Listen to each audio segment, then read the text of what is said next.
So did you see everyone who was named in the same lawsuit today as defendants? Donald Trump, Rudy Giuliani, the Proud Boys, and the Oath Keepers. Let's talk about those birds of a feather and what they all did on January 6th when they flocked together. Because justice matters.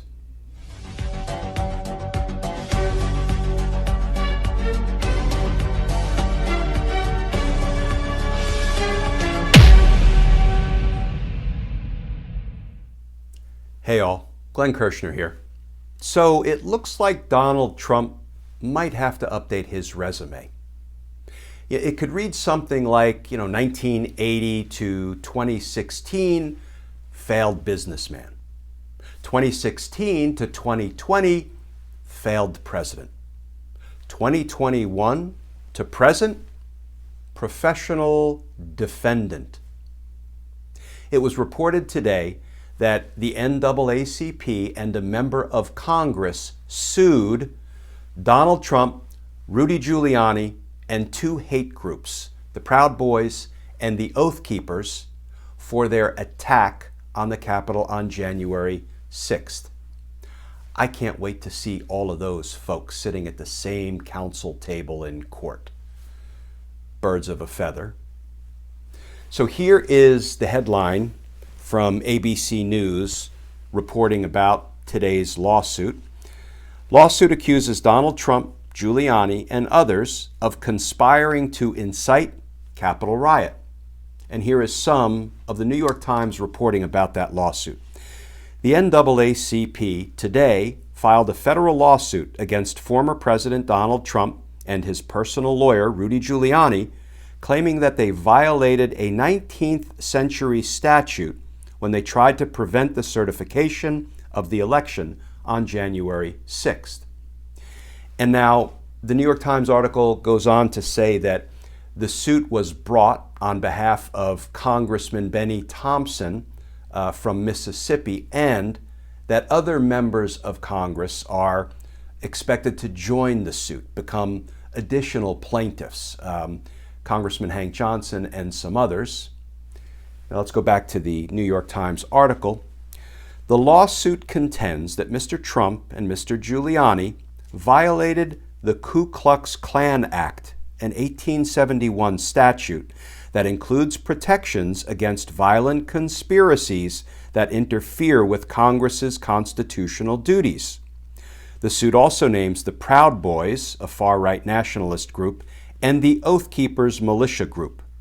The legal action accuses Trump, Giuliani, and the two groups of conspiring to incite a violent riot at the Capitol with the goal of preventing Congress from certifying the election.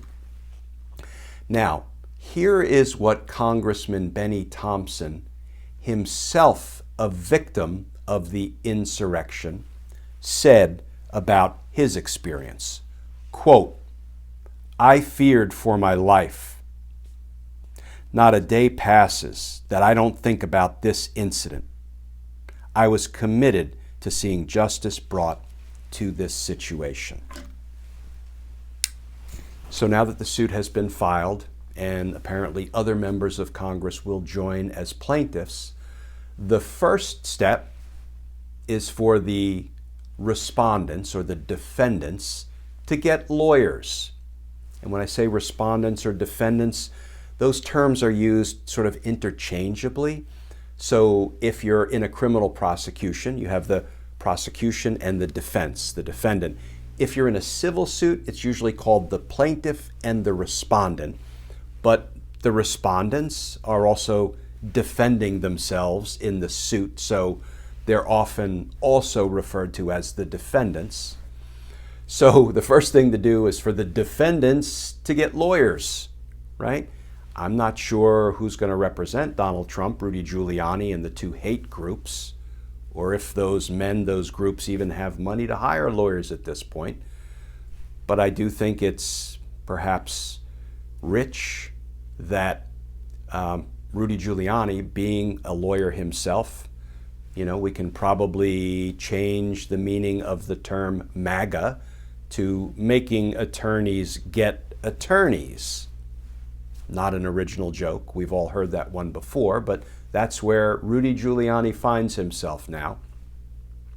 And so I think the first thing that will happen in the litigation is once Trump, Giuliani, and the two hate groups get lawyers, there will inevitably be a motion to dismiss the lawsuit claiming some legal defect in the lawsuit.